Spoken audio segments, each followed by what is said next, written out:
여러분, 성경에 감사라는 단어가 총 몇 번 나올까요? 구약과 신약에 감사가 196번이 나오고 있습니다. 구약에는 132번과 신약에는 64번, 이렇게 감사가 196번이 나옵니다. 그런데 구약의 132번 중에 무려 77번이 시편에 기록되어 있습니다. 또 신약의 감사 64번 중에 48번이 바울 서신에 기록되어 있습니다. 그러니까 구약의 그 많은 사람 중에 가장 많은 감사를 한 사람은 누구요? 다윗이요. 신약의 그 많은 사람 중에 가장 많은 감사를 드린 사람은 누구죠? 사도 바울입니다. 여러분, 다윗이 어떻게 살았습니까? 어떤 삶을 살았습니까? 사무엘이 다윗을 왕으로 세우기 위하여 기름 부으러 이새의 집에 왔을 때 아버지조차 제껴놓은 막내 아들이었습니다. 형제들조차 무시했던 다윗이었습니다. 오죽하면 시편 27편 10절에 내 부모는 나를 버릴지라도 여호와는 나를 영접하시리다 라고 다윗이 고백할 정도로 그런 집안에서 인정받지 못했습니다. 그것뿐만이 아닙니다. 사무엘 선지자를 통해서 왕으로 기름 부심을 받았으면 그때부터는 시온의 대로가 쫙 열려야 되지 않겠습니까? 그런데 이것이 오히려 사울왕의 시기와 질투를 받아서 이때부터 생명의 위협을 느끼고 도망가게 됩니다. 발 뻗고 편히 잠을 잔 적이 없습니다. 어디를 가든 이 사울의 군대의 추격 때문에 항상 두려움 속에 숨어 살아야 됐습니다. 그런 가운데서도 다윗은 입만 열면 항상 찬양하고 입만 열면 하나님께 감사했다는 것입니다. 여러분, 이게 아이러니 아닙니까? 사도 바울은 어떻습니까? 그가 다메섹 도상에서 예수 그리스도를 만난 후에 그의 삶이 180도가 바뀝니다. 하나님의 복음을 전하는 전도자, 선교의 삶을 살게 됩니다. 그러나 그의 삶은 가는 곳마다 돌에 맞고 매에 맞고 그가 탄 배가 난파되고 강도의 위협을 당하고 심지어 동족인 유대인들의 위협까지 받는 배고픔과 헐벗음 속에서 살 수밖에 없었습니다. 사도 바울이 3차 선교여행을 마치고 돌아와서는 억울한 누명까지 쓰게 돼서 가이사랴에서는 2년간 감옥 생활과 로마에서도 2년간 총 4년의 감옥에 갇히게 됩니다. 주님을 위하여 산 삶의 대가가 투옥이었습니다. 결국 이 사도 바울은 마지막 순교로 그의 삶을 마칩니다. 그럼에도 불구하고 이 사도 바울이 13편의 서신을 통해서 초대교회와 초대 성도들에게 전한 말씀이 항상 감사하라는 것이었습니다. 사랑하는 성도 여러분, 이 다윗과 사도 바울의 삶을 통해서 우리가 발견해야 될 진리가 무엇입니까? 진정한 감사는 환경이나 상황을 통해서 나오는 것이 아니라는 것입니다. 이것은 다윗과 사도 바울만이 그런 것이 아닙니다. 다음 사진의 인물이 노벨 평화상을 받은 엘리비젤이라는 사람입니다. 그는 아우슈비츠 수용소에서 말로 다 할 수 없는 고통을 겪었습니다. 그의 가족, 아버지, 어머니, 누이가 다 산채로 소각장에 태워지는 아주 비참한 그런 광경을 목격할 수밖에 없었습니다. 그런 그가 그 현장에서 있었을 때 그 뒤에서 어느 한 유대인이 낮은 목소리로 하나님 도대체 어디에 계십니까? 라는 탄식의 소리를 들었다고 합니다. 그때 그 엘리비젤의 그 심령 가운데 성령의 음성이 들려왔다고 합니다. 나는 저들이 몸부림치고 있는 저 십자가에서 함께 눈물 흘리며 함께 매달려 있다라는 주님의 음성을 들었다고 합니다. 2차 세계대전이 끝나고 이제 미국과 연합군이 아우슈비츠 수용소를 탈환하고 수색했을 때 그 벽에 발견된 글, 하나님 어디 계십니까? 그 밑에 하나님은 여기 계십니다. 그러면서 찬송가에 그 크신 하나님의 사랑, 말로 다 할 수 없는 그 하나님의 놀라운 사랑의 찬송가의 가사가 기록되어 있었다고 합니다. 이처럼 극한 상황 속에서도 엘리비젤은 하나님, 내가 살아있음에 감사드립니다. 하나님, 내가 인간이기에 감사합니다. 하나님, 내가 지금 이 순간 살아있는 것이 은혜입니다. 이렇게 감사했다고 합니다. 사랑하는 성도 여러분, 이 노벨 평화상을 받은 엘리비젤처럼 극한 상황에서도 감사를 잃어버리지 않는 이것이야말로 진정한 신앙의 참 모습이라는 것을 우리는 잊지 말아야 될 것입니다. 사랑하는 성도 여러분, 복음은 두나미스, 여기서 다이나마이트가 나왔어요. 복음은 능력이라는 것입니다.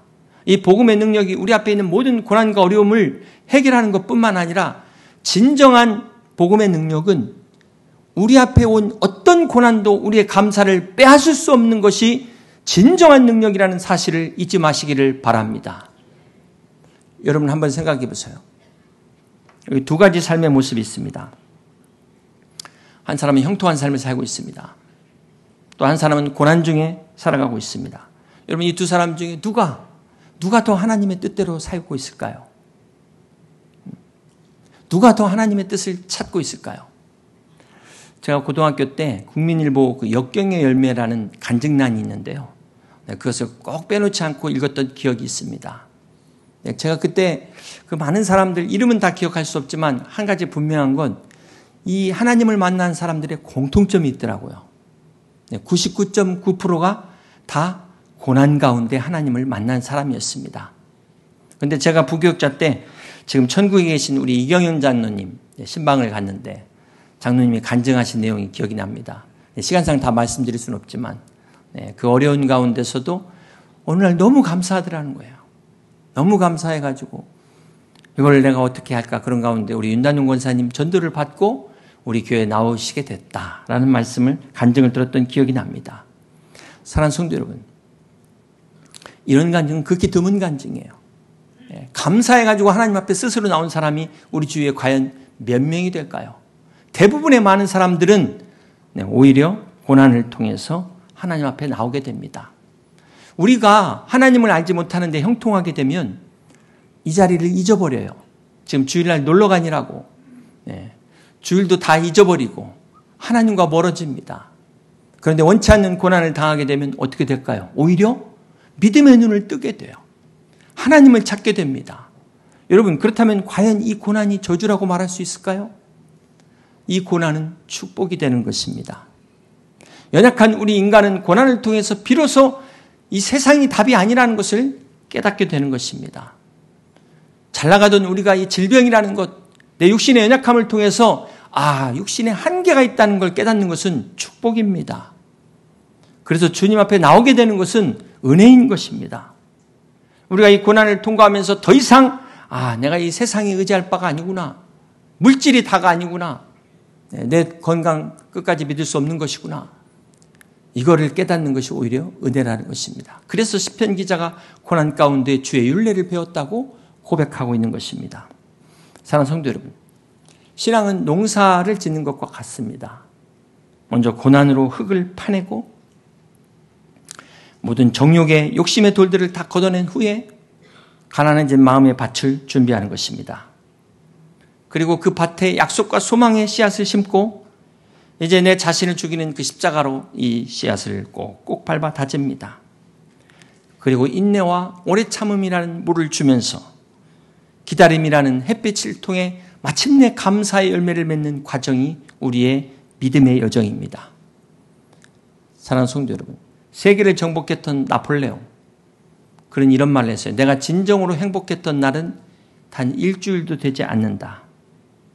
그런데 여러분 잘 아시는 헬렌 켈러, 3중 장애를 가지고 있었습니다.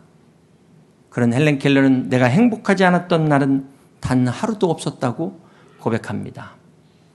그렇습니다. 사랑하는 성도 여러분, 환경이 바뀐다고 감사하는 게 아니라는 것입니다.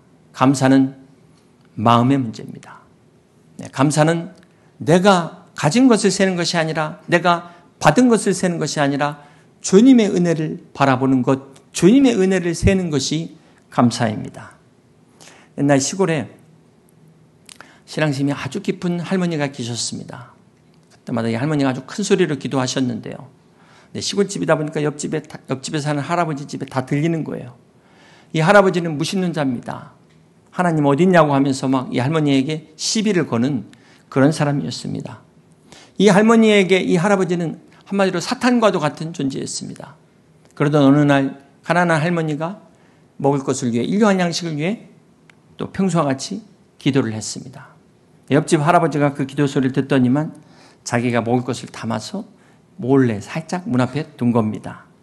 이 음식 냄새가 나서 나와보니까 할머니가 이것을 발견하고 하나님 감사합니다 라고 또 막 소리를 치니까 이 할아버지가 빈정대면서 기다렸다는 듯이 이것 봐 할멈, 내가 갖다 놓은 거야. 내가. 하나님 어디 있어? 그러니까 이 할머니가 하나님 사탄을 통해서도 응답해 주시니 감사합니다 그러더랍니다.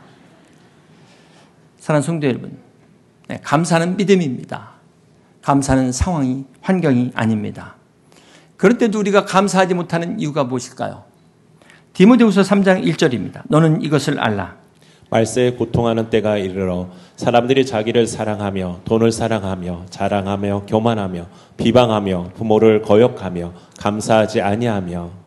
여기 디모데후서의 말세의 징조 중에 첫 번째가 사람들이 다 자기만을 사랑한다는 것입니다. 그러면서 결과적으로 나타나는 특징 중에 하나가 감사를 잃어버린 것이 말세의 특징이라고 이야기합니다. 여러분, 내가 원하는 게 돼가지고 감사하는 것은 불교에서도 해요. 미신을 믿는 사람들도 합니다. 우리가 그걸 감사라고 말하지 않아요. 성경에 범사에 감사하라. 참 귀에 못이 박히도록 듣다 보는데 막상 그렇게 살고 계십니까? 그러다 보니까 억지로라도 감사해야지. 나보다 어려운 사람을 보면서라도 스스로 위안을 받고 이런 식으로 감사하고 있지는 않으십니까? 오늘 진정한 감사는 이런 감사가 아니라는 것입니다. 그렇다면 우리가 어떻게 감사할 수 있을까요? 골로새서 오늘 본문 2장 6절입니다. 그러므로 너희가 그리스도 예수를 주로 받았으니 그 안에서 행하되 그 안에 뿌리를 박으며 샘물마다 교훈을 받은 대로 믿음에 굳게 서서 감사함을 넘치게 하라. 우리에게 감사가 넘치기 위해서 무엇이 필요합니까? 믿음에 굳게 서서 감사함을 넘치게 하라. 먼저 믿음에 굳게 서는 것이 필요합니다. 그렇습니다. 우리 안에 감사가 넘치기 위해서 필요한 게 감사의 내용도 아니고 감사해야 될 이유도 아닙니다. 감사가 우리 삶에 넘치도록 하기 위해서는 먼저 하나님 안에서 그리스도와 바른 관계를 세우는 것, 이것이 첫 번째 조건입니다. 사랑하는 성도 여러분, 우리 주님께서 행하신 많은 기적들 중에 사복음서에 다 기록된 것이 그리 많지 않습니다. 그 중에 대표적인 것이 바로 오병이어의 기적입니다. 성경에 보면 이 오병이어의 기적이 2번 나오는데요. 첫 번째는 마태복음 14장에 빵 5개와 물고기 2마리로 5,000명을 먹이신 사건과 두 번째는 마태복음 15장에 빵 7개와 물고기로 4,000명을 먹이신 사건, 이렇게 오병이어, 7병이어 사건 2번만이 기록되어 있습니다. 우선 우리가 한번 생각해 볼 때, 예수님은 언제든지 돈 한 푼 들이지 않고 이 놀라운 기적을 행하실 수 있는 분인데 왜 2번만 이런 기적을 행하셨을까요? 이 당시는 지금과 다르잖아요. 먹을 게 부족했습니다. 배고픈 사람들이 너무 많았습니다. 그렇기 때문에 주님이 모일 때마다 얼마든지 이 오병이어의 기적을 행하실 수 있는데 그렇게 안 하셨다는 거예요. 저라면은 모일 때마다 하루에 3번씩 무한 리필 오병이어의 기적을 계속했을 텐데 이 당시에 주변에 식당도 없고 먹을 거 구하기도 그렇게 힘든데 왜 주님은 2번만 하셨을까? 여러분 이런 생각 안 해보셨어요? 제가 이번에도 연구월에 여러 교회를 방문했습니다. 지금까지 제가 이 방문한 교회들 중에서 우리 교회 규모에서 식당을 무료로 운영하는 교회는 우리 교회밖에 없더라고요. 네. 여러분 믿으십니까? 네. 감사하십니까? 네. 오늘 식당에 내려가셔서 불평하지 마시고 감사함으로 잘 드시길 바랍니다. 네. 우리 교회 예결위원회가 이제 내년도 예산 수립을 위해서 또 수고를 하고 계시는데요. 말씀드리는 김에 제가 한번 물어봤어요. 네. 우리 교회 내년에 식당 운영하는 비용이 4억이 넘고 각 부서들의 식비와 간식비를 합치면 6억이 넘습니다. 네. 그래도 부족한 현실이에요. 네. 여러분 혹 말씀드린 김에 내년도 예산이 깎여가지고 서운해한 그런 부서가 있다면 널리 양해해 주시길 바랍니다. 제가 이렇게 들어보니까 지금 있는데 안 주는 게 아니에요. 없어서 못 주는 겁니다. 여러 가지 교회 예산을 배분하다 보니까. 그런데 오병이어의 기적을 행하신 주님은 얼마든지 이것과 상관없이 수백 번 이 기적을 행하실 수 있는데 안 하셨어요. 솔직히 우리는 지금 밥 못 먹는 분 안 계시잖아요. 근데 이 당시는 진짜 하루 한 끼도 못 먹는 사람들이 얼마나 많았습니까? 그런데도 주님은 왜 안 하셨을까? 이게 중요해요. 이게 중요해요. 여기에 주님의 뜻이 있어요. 단순히 주님이 우리의 육신의 배만을 채우시기 위해서 오신 게 아니라는 겁니다. 여기에 그 이상의 바로 영적인 의미가 있음을 깨달으라고 가르쳐 주시기 위해서 주님이 이 놀라운 기적을 그렇게 많이 행하실 수 있음에도 불구하고 2번만 행하셨다는 것을 우리는 기억해야 될 것입니다. 사랑하는 성도 여러분, 오병이어 사건이 일어난 다음 날 요한복음 6장 26절입니다. 주님께서 이렇게 말씀하셨어요. 예수께서 대답하여 이르시되 내가 진실로 진실로 너희에게 이르노니 너희가 나를 찾는 것은 표적을 본 까닭이 아니요 떡을 먹고 배부른 까닭이로다. 주님이 지금 책망하신 이유가, 이들이 주님을 찾은 이유가 배부른 것 때문이라는 것입니다. 진짜 이 표적을 행하신 주님이 누군가에는 관심이 없었다는 거예요. 사랑하는 성도 여러분, 오병이어는 이 떡 자체가 목적이 되어서는 안 된다는 것입니다. 오늘 우리가 신앙생활할 때 기적이 우리 신앙의 목표가 되어서는 안 된다는 것입니다. 그렇다고 해서 우리가 기적을 부인하는 게 아니에요. 오늘 우리에게 베풀어 주신 이 기적은 예수님이 하나님이심을 가르쳐주는 사인이라는 것, 표지판이라는 것을 잊지 마시기를 바랍니다. 마찬가지예요. 우리가 지금까지 받은 은혜, 이 모든 축복, 이 자체가 목적이 아니에요. 이게 결론이 아닙니다. 지금까지 여러분이 받은, 응답받은 모든 축복들, 그게 무엇을 가리킨다고요? 하나님 살아계셨기에 그게 가능했다는 것입니다. 하나님의 살아계심을 우리에게 가르쳐주는 표지판이라는 사실을 잊지 마시기를 바랍니다. 그러므로 우리가 드려야 될 진정한 감사는 생명의 떡으로 오신 그 예수님 자체를 감사할 수 있는 여러분 되시기를 주님의 이름으로 축복합니다. 이것이 진정한 오병이어 기적의 참 의미입니다. 재밌는 것은 요한복음 6장 66절에 보면은 그때부터 그의 제자 중에서 많은 사람이 떠나가고 다시 그와 함께 다니지 아니하더라. 그때가 언제입니까? 주님께서 바로 이것을 말씀하신 때예요. 내가 생명의 떡으로 왔다는 것을 말씀하시자 세상의 떡을 기대했던 제자들은 다 떠났어요. 사랑하는 성도 여러분, 혹 교회 올 때마다 먹는 거 찾으시는 분 계십니까? 먹는 거 기대하고 오시는 분 있습니까? 오늘은 무엇을 먹을 것인가? 2차, 3차는 어디로 갈 것인가? 세상의 떡을 기대하고 세상의 콩콩물을 기대하고 오는 사람은 언젠가는 떠난다. 반드시 떠난다는 거예요. 결국 주님은 다른 제자들에게도 요한복음 6장 27절에 너희도 가려느냐? 너도 갈래? 이렇게 말씀하셨어요.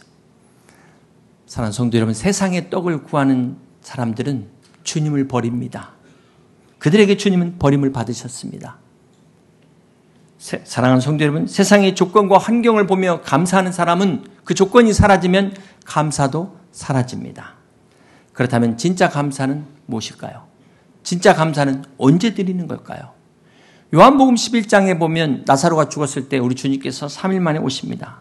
베다니 마을에 찾아오셔서 죽은 나사로를 살리십니다. 자, 이때 주님이 어떻게 하실까요? 요한복음 11장 41절입니다. 돌을 옮겨 놓으니 예수께서 눈을 들어 우러러 보시고 이르시되 아버지여 내 말을 들으신 것을 감사하나이다. 주님께서 기도하시는데 지금 감사의 기도를 드리고 있습니다. 나사로가 지금 살아갖고 감사하는 게 아니에요. 죽은 지 3일 돼갖고 냄새가 나는데도 주님은 감사를 먼저 하신 겁니다. 자, 여기서 우리는 무엇을 기억해야 돼요? 감사는 기적 후에 오는 게 아니다. 복음의 원리를 발견하셔야 됩니다. 감사가 기적을 불러일으키는 이것이 복음의 비밀이라는 것을 기억하시길 바랍니다. 그리고 하나님 기적을 보여주세요. 그럼 내가 감사할게요. 죽었다 깨도 기적은 일어나지 않습니다. 성경에서 우리 예수님조차도 감사할 때 그 다음에 기적이 일어났다는 이 순서를 여러분 기억하세요. 그래서 감사가 믿음이라는 것입니다. 믿음이 없는 사람은 절대로 이 상황에 감사할 수가 없는 것입니다. 오늘 여러분의 감사가 이런 수준의 감사가 될 수 있기를 주님의 이름으로 축복합니다. 요한복음 6장 11절에 오병이어의 기적에서도 주님께서 떡을 가져 축사하신 후에 오병이어의 기적을 행하셨어요. 무슨 말입니까? 축사하신 후에 감사 기도를 드렸다는 거예요. 주님께서 오병이어의 기적이 나타나니까 감사하신 게 아니라 감사하시고 나서 오병이어의 기적이 나타났다는 이 순서를 정확하게 기억하셔야 됩니다. 사랑하는 성도 여러분, 오늘 우리에게 왜 이런 기적이 일어나지 않을까요? 이런 믿음이 없기 때문입니다. 이런 감사가 없기 때문에 이런 기적이 없다는 사실을 기억하시기를 바랍니다. 사랑하는 성도 여러분, 여러분은 어떠십니까? 어떤 감사를 드리십니까? 풍족할 때만 감사하십니까? 결과가 좋을 때만, 내가 원하는 대로 이루어졌을 때만 감사하십니까? 네.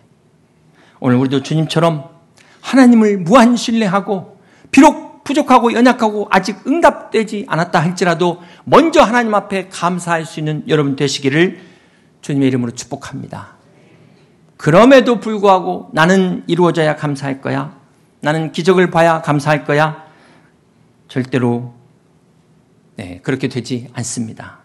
그런다고 감사하지 않습니다. 성경은 감사가 기적을 만든다고 말씀합니다. 기적의 근원이 바로 감사에 있음을, 감사의 믿음에 있음을 말씀하고 있습니다. 사랑하는 성도 여러분, 누구도 예상하지 못했던 이 기적을 만드는 키가 어디에 있어요? 감사에 있다는 거예요. 믿음에 감사에 있다는 것입니다. 이렇게 정말 믿음 안에서 진정으로 감사하는 사람은 또 다른 감사를 낳습니다. 진정한 감사가 또 다른 감사를 낳는 기적의 역사가 일어나는 것입니다. 오늘 저 여러분에게 이런 은혜가 있으시길, 이런 축복이 있으시기를 주님의 이름으로 간절히 축원합니다. 이제 말씀을 정리합니다. 사랑하는 성도 여러분, 올해 2025년 우리가 감사주일을 맞아 여러분 어떤 감사 예배를 드리시기를 원하십니까? 혹 지금까지 일용할 양식에만 감사하십니까? 아니면 건강과 물질에만 감사하십니까? 만약 우리가 항상 기뻐하고 범사에 감사할 조건을 나에게서만 찾는다고 하면 그 사람은 절대로 감사할 수 없을 것입니다. 그러나 우리가 감사할 근거를 우리에게 무한한 은혜를 주시는 하나님, 긍휼과 자비가 풍성하신 그 하나님, 우리를 위하여 자기 아들을 아끼지 아니하시고 십자가에 다 내어주신 그 하나님께 우리의 믿음의 근거를 둔다면 우리는 오늘 우리의 상황과 환경과 처지에 관계없이 감사할 수 있습니다. 나의 평생의 선하심과 인자심이 정녕 나를 따를 것을 우리가 신뢰한다면 우리는 오늘 우리 어떤 형편에도 우리는 감사할 수 있음을 기억하시기를 바랍니다. 그렇습니다. 그러므로 비록 내 삶이 어렵고 힘든 환경일지라도 지금도 변함없이 나를 사랑하시는 그 하나님 앞에 조건 없이 감사할 수 있는 여러분 다 되시기를 주님의 이름으로 축복합니다. 이번 감사절 우리의 감사가 하나님 주신 선물에만 머물지 않고 이 선물을 주신 하나님께 감사할 수 있는 복된 감사가 되시기를 축복합니다. 이번 감사절 우리의 감사가 이 땅의 떡만이 아닌 하늘의 떡이신 생명의 떡이신 우리 예수님께 감사할 수 있는 여러분 되시기를 주님의 이름으로 축복합니다. 이번 감사가 우리의 감사가 일시적인 한시적인 축복에만 머무는 감사가 아니라 영원한 생명, 영원한 행복을 주신 영원한 은혜에 감사할 수 있는 여러분 되시기를 주님의 이름으로 축복합니다. 사랑하는 성도 여러분, 2025년도 어느덧 한 달 반밖에 남지 않았습니다. 지금까지 살아온 이 인생에 오늘 감사하지 못한다면 앞으로 남은 시간 역시 감사할 수 없을 것입니다. 감사는 믿음이며 감사는 습관입니다. 감사는 결코 감정이 아닙니다. 감사는 우리가 날마다 훈련해야 될 믿음의 자세입니다. 여러분, 비타민 잘 챙겨 드십니까? 종합 비타민 잘 챙겨 드시고, 비타민 C 어떤 분들은 메가도스 하시고, 비타민 C 뭐 여러 가지 다양하게 막 뭐 챙기시는데, 비타민 L 잘 챙겨 드시고 계십니까? 비타민 G, 사랑의 비타민, 그래티튜드, 감사의 비타민, 매일매일 섭취하셔서 육적인 건강만 아니라 영적인 건강도 잘 챙기실 수 있기를 주님의 이름으로 축복합니다. 그래서 날마다 주님과 함께 하나님의 신실하심과 변치 않는 하나님의 은혜와 사랑과 자비와 긍휼 안에서 항상 기뻐하고 범사에 감사하는 우리 여의도 침략의 모든 성도들 다 되시기를 우리 주님의 이름으로 간절히 축원합니다.